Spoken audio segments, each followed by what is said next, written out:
ಬಂಧುಗಳೇ, ನಾನು ನಿಮ್ಮ ನೆಚ್ಚಿನ ರಾಘುನಾಯ್ಕ್ RN24 ವಾಯ್ಸ್ ಕಾರ್ವರ್ಗೆ ನಿಮಗೆಲ್ಲರಿಗೂ ಸ್ವಾಗತ ವೀಕ್ಷಕರೇ. ಏನಂದರೆ ಭಾರಿ ದುಃಖದ ವಿಷಯ. ಯಾಕಂದರೆ ನಾನು ಹೇಳ್ತಾ ಇರೋದು ನಮ್ಮ ವಿದ್ಯಾರ್ಥಿ ಯುವಶಕ್ತಿ ಅಂತ ಹೇಳ್ತೇವೆ. ವಿದ್ಯಾರ್ಥಿಗಳಿಗೆ ಒಂದು ಯುವಶಕ್ತಿ ಅಂತ ಹೇಳ್ತೀವಿ. ಯುವಶಕ್ತಿಯಿಂದ ನಾವು ಏನು ಬೇಕಾದರೂ ಕೂಡ ಸಾಧನೆ ಮಾಡ್ಬೋದು ಅಂತ ಹೇಳ್ಕೊಂಡು ಇಡೀ ಜಗತ್ತೇ ಹೇಳ್ತದೆ. ಆದರೆ ವಿದ್ಯಾರ್ಥಿಗಳಿಗೆ ಮೋಸ ಮಾಡಿದ್ರೆ ಇವರು ಯುವಶಕ್ತಿಯಿಂದ ವೋಟ್ ಮಾಡಿಕೊಂಡು ಗೆಲ್ತಾರೆ ರಾಜಕಾರಣಿಗಳು. ಆದರೆ ಈ ರಾಜಕಾರಣಿಗಳು ವಿದ್ಯಾರ್ಥಿಗಳಿಗೆ ಯುವಶಕ್ತಿಗೆ ಏನು ಕೊಟ್ಟಿದ್ದಾರೆ? ಏನೂ ಇಲ್ಲ. ಇವತ್ತು ನಾನು ಹೇಳ್ತಾ ಇರೋದು ವೀಕ್ಷಕರೇ ನೀಟ್ ಎಕ್ಸಾಮ್ ಬಗ್ಗೆ, ನೀಟ್ ಪರೀಕ್ಷೆ ಬಗ್ಗೆ. 25 ಲಕ್ಷ ವಿದ್ಯಾರ್ಥಿಗಳು ನೀಟ್ ಎಕ್ಸಾಮಲ್ಲಿ ಕೂತ್ಕೊಂಡಿದ್ರು. ಪಾಪ ಆ ವಿದ್ಯಾರ್ಥಿಗಳ ಭವಿಷ್ಯಕ್ಕೆ ಇವತ್ತು ನಾನು ಯಾರಿಗೆ ಬೈಬೇಕು ಅಂತಲೇ ಗೊತ್ತಾಗ್ತಾ ಇಲ್ಲ ಇವತ್ತು. ಯಾಕಂದರೆ ಈ ನೀಟ್ ಎಕ್ಸಾಮ್ ಸೋರಿಕೆಯಿಂದ ವಿದ್ಯಾರ್ಥಿಗಳ ಭವಿಷ್ಯ ಇವತ್ತು ದಿಕ್ಕಾಪಾಲಾಗೋಗಿದೆ. ಈಗಾಗಲೇ 7ರಿಂದ 8 ವಿದ್ಯಾರ್ಥಿಗಳು ನಮ್ಮ ದೇಶದಲ್ಲಿ ಒಂದು ಆತ್ಮಹತ್ಯೆ ಕೂಡ ಮಾಡ್ಕೊಂಡಿದ್ದಾರೆ ವೀಕ್ಷಕರೇ. ಡೈಲಿ ಆತ್ಮಹತ್ಯೆ ಆಗ್ತಾ ಇದೆ ಇವತ್ತು. ನೋಡಿ, ಮೇ 3ನೇ ತಾರೀಕಿಗೆ ಎಕ್ಸಾಮ್ ನಡೆದಿದೆ. ಆದರೆ ಈ ಎಕ್ಸಾಮ್ ನಡೆದ ಕೆಲವೇ ಕ್ಷಣಗಳಲ್ಲಿ ಗೊತ್ತಾಗಿದೆ ಏನಂದರೆ ಈ ಪ್ರಶ್ನೆ ಪತ್ರಿಕೆಗಳು ಸೋರಿಕೆಯಾಗಿವೆ ಅಂತ. ನೋಡಿ, ಎಷ್ಟು ಬೇಜಾರಾಗಬೇಡ ನಮ್ಮ ವಿದ್ಯಾರ್ಥಿಗಳಿಗೆ. ಒಂದು ಪ್ರಶ್ನೆ ಪತ್ರಿಕೆ ಸೋರಿಕೆಯಿಂದ ಇಡೀ 24 ಲಕ್ಷದ ವಿದ್ಯಾರ್ಥಿಗಳ ಭವಿಷ್ಯ ಕತ್ತಿ ಹೊಡೆದಂಗೆ ಆಗಿದೆ ಇವತ್ತು. ಆ ವಿದ್ಯಾರ್ಥಿಗಳು ಏನು ತಿಳ್ಕೊಂಡಿದ್ರು, ನಾನೊಬ್ಬ ಡಾಕ್ಟರ್ ಆಗ್ತೇನೆ, ನನ್ನ ಕುಟುಂಬಕ್ಕೆ ಒಬ್ಬ ಆಸರೆ ಆಗ್ತೇನೆ, ಎಷ್ಟೋ ಕನಸನ್ನು ಕಟ್ಕೊಂಡಿದ್ದೇವೆ ವಿದ್ಯಾರ್ಥಿಗಳು ಇವತ್ತು ದಿಕ್ಕ ಪಾಲಾಗೋಗಿದ್ದಾರೆ ವೀಕ್ಷಕರೇ. ಈ ನೀಟ್ ಎಕ್ಸಾಮ್ ಪರೀಕ್ಷೆ ಅಭ್ಯಾಸ ಮಾಡಬೇಕಾದ್ರೆ 16ರಿಂದ 17 ತಾಸು ಸತತವಾಗಿ ಅಭ್ಯಾಸ ಮಾಡ್ತದೆ ಆ ವಿದ್ಯಾರ್ಥಿಗೆ. ಅವರಿಗೆ ಊಟದ ಒಂದು ಲಕ್ಷ್ಯ ಇರಲ್ಲ. ಯಾವುದೇ ಒಂದು ಎಲ್ಲೂ ಕೂಡ ಹೋಗ್ಲಿಕ್ಕೂ ಕೂಡ ಅವರು ಯಾವುದೇ ಎಲ್ಲೂ ಕೂಡ ಹೋಗದೆ ಬರೀ ಅಭ್ಯಾಸದಿಂದ ಇರ್ತಾರೆ. ಆದರೆ ಇವತ್ತು ನೋಡಿ, ಅವರ ಭವಿಷ್ಯ ಇವತ್ತು ಯಾವ ರೀತಿ ಆಗಿದೆ ಅಂದರೆ, ಸರ್ಕಾರ ಹೇಳ್ತದೆ ಮತ್ತೆ ಎಕ್ಸಾಮ್ ಮಾಡುವಂತ. ನೋಡಿ, ಏನಿಲ್ಲ ಇವರಿಗೆ. ನಾನು ಹೇಳ್ತಾ ಇರೋದು ಇವರಿಗೆ ಒಮ್ಮೆ ಚುನಾವಣೆ ಆದರೆ ಜನದಲ್ಲಿ ಏನೋ ಆಗಿದೆ, ಮಿಸ್ಟೇಕ್ ಆಗಿದೆ ಅಂದರೆ ಇವರು ಎಲೆಕ್ಷನ್ ಮಾಡಲಿಕ್ಕೆ ಇವರು ತಯಾರಾಗಿದ್ದಾರೆ? ನೋ. ಯಾಕಂದರೆ ಇವ್ರ ಕಡೆಯಿಂದ ಆಗೋದಿಲ್ಲ. ನೆಕ್ಸ್ಟ್ ಇವರು ವಿನ್ ಆಗ್ತಾರೋ ಸೋಲ್ತಾರೋ ಅಂತ ಅವ್ರಿಗೆ ಹೆದರಿಕೆ ಇರುತ್ತೆ. ಅದೇ ಇವರು ವಿದ್ಯಾರ್ಥಿಗಳ ಭವಿಷ್ಯದ ಬಗ್ಗೆ ಚೆಲ್ಲಾಟ ಮಾಡ್ತಾ ಇದ್ದಾರೆ.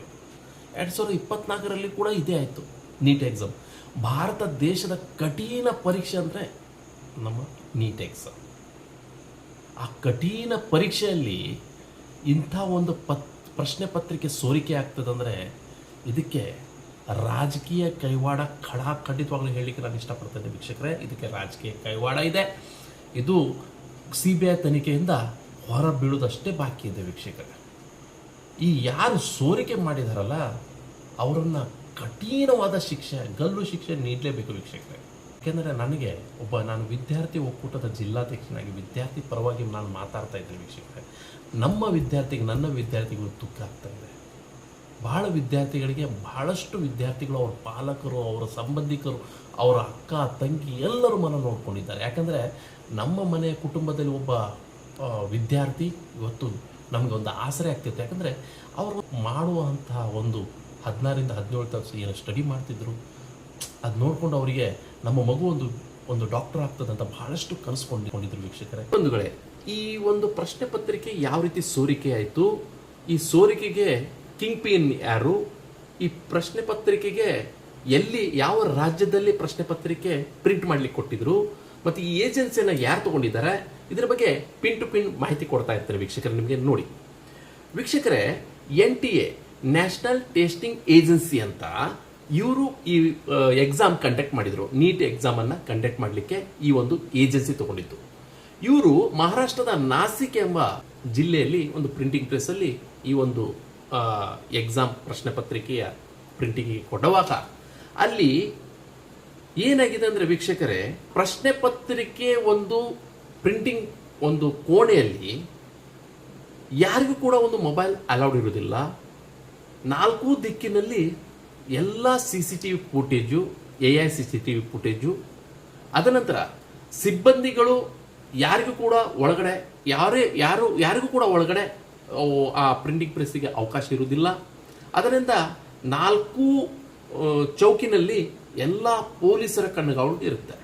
ಆದರೆ ಇಷ್ಟೆಲ್ಲ ಇದ್ದಾಗೂ ಕೂಡ ಈ ಒಂದು ಪ್ರಶ್ನೆ ಪತ್ರಿಕೆ ಸೋರಿಕೆ ಯಾಕಾಗಿದೆ, ಯಾಕಾಯಿತು, ಆ ಒಂದು ಪ್ರಶ್ನೆ ಇಡೀ ಜನರಿಗೆ ಕಾಡ್ತಾ ಇದೆ. ಯಾಕಂದರೆ ನೋಡಿ, ಅಲ್ಲಿ ಪ್ರಿಂಟಿಂಗ್ ಪ್ರೆಸ್ಸಲ್ಲಿ ಪ್ರಿಂಟಿಂಗ್ ಕೊಡಬೇಕಾದ್ರೆ ಅಲ್ಲಿಂದ ಲೀಕ್ ಆಗತ್ತೆ ಪ್ರಶ್ನೆ ಪತ್ರಿಕೆ. ಲೀಕ್ ಆಗಿ ಅಲ್ಲಿಂದ ಜೈಪುರ್ ರಾಜ್ಯಕ್ಕೆ ಹೋಗಿ ಅಲ್ಲಿ ಇದೇ ಅವ್ರ ಕೆಲಸನೇ ಇದು. ಅಂದರೆ ಆ 2 ಮಾಸ್ಟರ್ ಮೈಂಡ್ ಏನಿರ್ತದೆ ಅವ್ರ ಕೈಯಲ್ಲಿ ತಲುಪ್ತದೆ. ಅವ್ರಿಗೂ ಕೂಡ ಆಶ್ಚರ್ಯವಾಗ್ತದೆ. ಯಾಕಂದರೆ ಅವರು ಇಷ್ಟು 1 ಲಕ್ಷ ಕೊಟ್ಕೊಂಡು ಆ ಒಂದು ಪ್ರಶ್ನೆ ಪತ್ರಿಕೆಯನ್ನು ತಗೊಂಡಿರ್ತಾರೆ. ಅವ್ರೇನು ಮಾಡ್ತಾರೆ ವೀಕ್ಷಕರೇ, ಜೈಪುರದ 2 ಮಾಸ್ಟರ್ ಮೈಂಡ್ ಏನು ಮಾಡ್ತಾರೆ, ಹರಿಯಾಣದ ಗುರೇಗಾಂವ್ ಮಧ್ಯವರ್ತಿ ಒಬ್ಬ ಡಾಕ್ಟರ್ ಇರ್ತಾರೆ, ಕುಲಕರ್ಣಿ ಅಂತ, ಅವನಿಗೆ ಈ ಒಂದು ಪ್ರಶ್ನೆ ಪತ್ರಿಕೆನ ಮಾರಾಟ ಮಾಡ್ತಾರೆ. ಅದು ಕೂಡ ಲಕ್ಷಕ್ಕೆ. ಆತ ಕುಲಕರ್ಣಿ ಏನು ಮಾಡ್ತಾನೆ, ರಾಜಸ್ಥಾನದ ಸಿಕರ್ ಕನ್ಸಲ್ಟೆನ್ಸಿ ಕಂಪನಿಗೆ ಅವನು ಕೂಡ ಲಕ್ಷಕ್ಕೆ ಮಾರಾಟ ಮಾಡಿಬಿಡ್ತಾನೆ. ಆ ರಾಜಸ್ಥಾನದ ಏಜೆನ್ಸಿ ಏನಿದೆ, ಸೀಕರ್ ಏಜೆನ್ಸಿ ಕನ್ಸಲ್ಟೆನ್ಸಿ ಏನಿದೆ, ಅಲ್ಲಿ ಒಬ್ಬ ಕೇರಳ ವಿದ್ಯಾರ್ಥಿಗೆ ಕೂಡ ಒಂದು 30 ಲಕ್ಷಕ್ಕೆ ಮಾರಾಟ ಮಾಡ್ತಾನೆ. ಅದನಂತರ ಕೇರಳ ವಿದ್ಯಾರ್ಥಿಯ ತಂದೆ ಆ ನೀಟ್ ವಿದ್ಯಾರ್ಥಿಗಳು ಇರ್ತಾರಲ್ಲ, ಆ PGಯಲ್ಲಿ ಕೆಲಸ ಮಾಡ್ತಾ ಇರ್ತಾನೆ. ಆ ಮಗ ಆ ತಂದೆಗೂ ಕೂಡ ಈ ಪ್ರಶ್ನೆ ಪತ್ರಿಕೆಯನ್ನು ಕೊಟ್ಟಾಗ ಆ ತಂದೆ ಏನು ಮಾಡ್ತಾನೆ, PGಯ ಎಲ್ಲ ವಿದ್ಯಾರ್ಥಿಗಳಿಗೂ ಕೂಡ ಇದು ಮಾರಾಟ ಮಾಡ್ತಾನೆ. ಒಂದು 30 ಲಕ್ಷ, 20 ಲಕ್ಷ, 10 ಲಕ್ಷಕ್ಕೆ. ನೋಡಿ, ವಿದ್ಯಾರ್ಥಿಗಳಿಗೆ ಇವರು ಪಾಠ ಹೇಳೋದು ಬಿಟ್ಟು ಈ ಒಂದು ಹಣದ ಆಮಿಷನ ತೊಡ್ತಾ ಇದ್ದಾರೆ ಇವತ್ತು ವಿದ್ಯಾರ್ಥಿಗಳಿಗೆ. ಈ ರೀತಿ ಈ ಪ್ರಶ್ನೆ ಪತ್ರಿಕೆ ಲೀಕ್ ಆಗುತ್ತೆ ವೀಕ್ಷಕರೇ. ಅಲ್ಲಿ ಕುಲಕರ್ಣಿ ಅಂತ ಒಬ್ಬ ಮಾಸ್ಟರ್ ಮೈಂಡ್, ಅಂದರೆ ಈ ಕ್ವಶನ್ ಪೇಪರ್ ಅವನದು ಕೂಡ ನೀಟ್ ಏನು ಕೋಚಿಂಗ್ ಕ್ಲಾಸಸ್ಸು, ಮತ್ತು ಅವಳಿಗೆ ಒಬ್ಬ ಸಾಥಿಯಾಗಿರ್ತಾಳೆ ಮನೀಷಾ. ಈ ಇಬ್ಬರು ಕೂಡ ಕಳ್ಳರು. ಇವ್ರದ್ದು ಇಬ್ಬರದು ನೀಟ್ ಕೋಚಿಂಗ್ ಕ್ಲಾಸಸ್ ಇರುತ್ತೆ. ಆ ವಿದ್ಯಾರ್ಥಿಗಳಿಗೆ, ಇವರೆಲ್ಲ ವಿದ್ಯಾರ್ಥಿಗಳಿಗೆ ಕೂಡ ಮಾರಾಟ ಮಾಡಿಬಿಡ್ತಾರೆ ಇವರಿಬ್ಬರು ಕೂಡ್ಕೊಂಡು. ನೋಡಿ, ಅಲ್ಲಿಂದ ಸ್ಟಾರ್ಟ್ ಆಯಿತು. ಅದನಂತರ ಒಬ್ಬ ವಿದ್ಯಾರ್ಥಿಯ ಪಾಲಕನಿಗೆ ಈ ಪ್ರಶ್ನೆ ಪತ್ರಿಕೆ ಸಿಕ್ಕಿದಾಗ ಅವ್ರಿಗೆ ಆಶ್ಚರ್ಯವಾಗತ್ತೆ. ಯಾಕಂದರೆ ನೋಡಿ, 90% ಎಲ್ಲ ಕ್ವಶನ್ ಆನ್ಸರ್, ಅಂದರೆ ಕ್ವಶನ್ಗೆ ಆನ್ಸರ್ ಕೂಡ 90% ಇರುತ್ತೆ. ಅವನು ವಿಚಿತ್ರ ಆಗ್ತಾನೆ. ಅಂದರೆ 90% ಕ್ವಶನ್ನು ಅದೇ ಬಿದ್ದಿರ್ತದೆ. ಮೇ ತಿಂಗಳಲ್ಲಿ ಎಕ್ಸಾಮ್ ನಡೀತಿರ್ತದೆ, ಅದೇ ಬಿದ್ದಿರ್ತದೆ. ವಿಚಿತ್ರ ಆಗ್ತಾನೆ. ಅವನು ಪೊಲೀಸ್ ಸ್ಟೇಷನ್ಗೆ ದೂರು ಕೊಡ್ಲಿಕ್ಕೆ ಹೋಗ್ತಾನೆ, ಪ್ರಶ್ನೆ ಪತ್ರಿಕೆ ತಗೊಂಡು. ನೋಡಿ, ಈ ರೀತಿ ಲೀಕ್ ಆಗಿದೆ. ಅಲ್ಲಿ ಆ ಪೊಲೀಸರು ಅವನಿಗೆ ಯಾರು ಕೂಡ ಒಳಗಡೆ ತಗೊಳ್ಳೋದಿಲ್ಲ. ತದನಂತರ ಅವನು ಕ್ರೈಮ್ ಬೆಂಚಿಗೆ ದೂರು ಕೊಡ್ತಾನೆ. ಅದನಂತರ NTA ಅವ್ರಿಗೂ ಕೂಡ ದೂರು ಕೊಡ್ತಾನೆ. ನಂತರ ಅವರು ಜಾಗೃತರಾಗಿ ಈ ಒಂದು ಪ್ರಶ್ನೆ ಪತ್ರಿಕೆ ಸೋರಿಕೆಯಾಗಿದ್ದನ್ನು ನಿಜ ಅಂತ ಅವ್ರಿಗೆ ಪ್ರೂವ್ ಆಗಿಬಿಡ್ತದೆ. ನೋಡಿ, ಈ ರೀತಿ ಈ ವಿದ್ಯಾರ್ಥಿಗಳ ಮೇಲೆ ಇವರು ಚೆಲ್ಲಾಟ ಆಡಿದ್ದಾರೆ. ಈ ಕುಲಕರ್ಣಿಗೆ, ಈ ಮನೀಷಾಗೆ, ಈ ವಿದ್ಯಾರ್ಥಿಗಳು ಪಾಲಕರು ಅವರಿಗೆ ಕಲ್ಲು ಅದರಿಂದ ಎಲ್ಲ ತಗೊಂಡು ಹೊಡೆದು ಅವ್ರು ಸಾಯಿಸಬೇಕು ಒಂದು 4 ರಸ್ತೆಯಲ್ಲಿ. ಯಾಕಂದರೆ ಇವತ್ತು ನೋಡಿ, ವಿದ್ಯಾರ್ಥಿಗಳು ಯಾವುದ್ಯಾವುದು ಸಾಲ ಪಾಲ ಮಾಡಿಕೊಂಡು ಪಾಪ PGಯಲ್ಲಿ ಕಲೀಲಿಕ್ಕಿರ್ತಾರೆ, ಕೋಚಿಂಗ್ ಕ್ಲಾಸಲ್ಲಿ ಕೂಡ ಕಲೀಲಿಕ್ಕಿರ್ತಾರೆ. ಅವರು ನೋಡಿ, ಈ ಊರಿಂದ ಆ ಊರಿಗೆ, ಆ ಜಿಲ್ಲೆಯಿಂದ ಈ ಜಿಲ್ಲೆಗೆ ಆ ರೀತಿ ಕೋಚಿಂಗ್ ಕ್ಲಾಸಸ್ಸನ್ನು ತೊಗೊಂಡಿರ್ತಾರೆ. ಇವತ್ತು ಆ ಮಕ್ಕಳು ಪಾಪ ತಮ್ಮ ಎಕ್ಸಾಮ್ ಆಯಿತು ಅಂತ ಹೇಳ್ಕೊಂಡು ಅವ್ರು 16ರಿಂದ 17 ತಾಸು ಸತತವಾಗಿ ಅಭ್ಯಾಸ ಮಾಡಿದಂಥ ವಿದ್ಯಾರ್ಥಿಗಳು ತಮ್ಮ ಪಾಲಕರಿಗೆ ಪಾಪ ಯಾವುದೇ ಕೂಡ ಕಣ್ಣನ್ನು ಹಾಯಿಸದೆ ಅಭ್ಯಾಸ ಮಾಡಿ ಇವತ್ತು ಎಕ್ಸಾಮ್ ಮುಗಿದುಕೊಳ್ಳೆ ತಮ್ಮ ಪ್ರಯಾಣನ ಸ್ಟಾರ್ಟ್ ಮಾಡಿರ್ತಾರೆ. ಅವರು ಪಾಪ ಯಾವುದೋ ಒಂದು ಪ್ರದೇಶಕ್ಕೆ ಹೋಗಿರ್ತಾರೆ, ಯಾವುದೋ ಒಂದು ಗ್ರಾಮಕ್ಕೆ ಹೋಗಿರ್ತಾರೆ, ಯಾವುದೋ ಜಿಲ್ಲೆ ರಾಜ್ಯಕ್ಕೆ ಹೋಗಿರ್ತಾರೆ. ಇವತ್ತು ನೋಡಿ, ಸಡನ್ಲಿ ಆಗಿ ಎಕ್ಸಾಮು ಲೀಕ್ ಆಗಿದೆ ಅಂತ ಹೇಳ್ಕೊಂಡು ಹೇಳಿದಾಗ ಎಷ್ಟು ವಿದ್ಯಾರ್ಥಿಗಳು ಇವತ್ತು ಸಾವನ್ನಪ್ಪುತ್ತಾ ಇದ್ದಾರೆ. ಇವತ್ತು ಸರ್ಕಾರ ಇದಕ್ಕೆ ಒಂದು ಮೌನವಾಗಿ ಉಳಿದಿದೆ. ಇವತ್ತು ಸರ್ಕಾರ ಈ ವಿದ್ಯಾರ್ಥಿಗಳಿಗೆ ಯಾವುದೇ ಕೂಡ ಇಲ್ಲ, ಎಕ್ಸಾಮ್ ಮತ್ತು ಜೂನ್ 21ಕ್ಕೆ ಎಕ್ಸಾಮ್ ಮಾಡುವ ಅಂತ ನೋಡಿ ಸರಳವಾಗಿ ಹೇಳ್ಬಿಡ್ತಾರೆ. ಪಾಪ ಆ ವಿದ್ಯಾರ್ಥಿಗಳು ಇವತ್ತು ನೋಡಿ, ಮಳೆಗಾಲದಲ್ಲಿ ಎಕ್ಸಾಮ್ ಇಡ್ತಾರೆ. ಜೂನ್ 21ಕ್ಕಂತೆ ಸಿಕ್ಕಾಪಟ್ಟೆ ಮಳೆ ಇರ್ತದೆ. ಆ ಟೈಮಲ್ಲಿ ಯಾವುದೇ ಕೂಡ ಸಾರಿಗೆ ಸಂಪರ್ಕ ಇರಲ್ಲ, ಟ್ರೇನು, ಬಸ್ಸು, ಬಿಸ್ಸು. ನೋಡಿ, ಈ ಜಿಲ್ಲೆಯಿಂದ ಇನ್ನೊಂದು ಜಿಲ್ಲೆಗೆ ಪರೀಕ್ಷೆನ ಬರೀಬೇಕು ಅವರು, ಈ ತಾಲೂಕಿನಿಂದ ಇನ್ನೊಂದು ತಾಲೂಕಿಗೆ ಹೋಗ್ಬೇಕು ಅವರು, ಮತ್ತು ಅದೇ ರೀತಿ PGಯಲ್ಲಿ ಇರಬೇಕು. ಎಲ್ಲ ಅವರು ಪಾಪ ಎಲ್ಲ ತಯಾರಿ ಮಾಡಿಕೊಂಡು ಎಕ್ಸಾಮ್ ಬರೆದಿದ್ರು. ಈಗ ಮತ್ತೆ ಅದೇ ಮತ್ತೆ ಅವರಿಗೆ ಶುರುವಾಗಬೇಕು. ಮತ್ತೆ ನೋಡಿ, ಎಷ್ಟು ಕಷ್ಟ ವಿದ್ಯಾರ್ಥಿಗಳನ್ನು ಕೊಡ್ತಾ ಇದ್ದಾರೆ ಇವರು. ಭಾರತ ದೇಶದಲ್ಲಿ ಕಠಿಣವಾದ ಪರೀಕ್ಷೆ ಅಂದರೆ ಇದು. ಆದರೆ ಈ ವಿದ್ಯಾರ್ಥಿಗಳಿಗೆ ಪಾಲಕರಿಗೆ ಕಠಿಣ ಮಾಡಿಟ್ಟಿದ್ದಾರೆ ಇವರು ಸರ್ಕಾರ. ಇವತ್ತು ನೋಡಿ ಮತ್ತೆ ಎಕ್ಸಾಮ್ ಇಟ್ಟಿದ್ದಾರೆ. ಈಗ ಇವ್ರಿಗೆ ಮಾನ ಮರ್ಯಾದೆ ಏನಾರಿದೆ? ಇವತ್ತು ನೋಡಿ ಆ ಮಿನಿಸ್ಟ್ರು ಸಚಿವ ಇವತ್ತು ಇನ್ನೂವರೆಗೆ ರಾಜೀನಾಮೆ ಕೊಡ್ತಾ ಇಲ್ಲ. ನಿಜವಾಗ್ಲೂ ಇಂಥ ರಾಜೀನಾಮೆ ಅಲ್ಲ, ಇವ್ರಿಗೆ ಲೈಫ್ ಲಾಂಗ್ ಇಲೆಕ್ಷನ್ ನಿಲ್ಲಲಿಕ್ಕೆ ಕೊಡಬಾರ್ದು ಅಂತ ಒಂದು ಕಠಿಣ ಶಿಕ್ಷೆಯನ್ನು ಇವರನ್ನು ವಿಧಿಸ್ಬೇಕು. ಯಾಕಂದರೆ ಲೀಕ್ ಮಾಡ್ತಾರೆ ಎಕ್ಸಾಮ್ ಪ್ರಶ್ನೆ ಪತ್ರಿಕೆಯನ್ನು ಸೋರಿಕೆ ಮಾಡ್ತಾರೆ.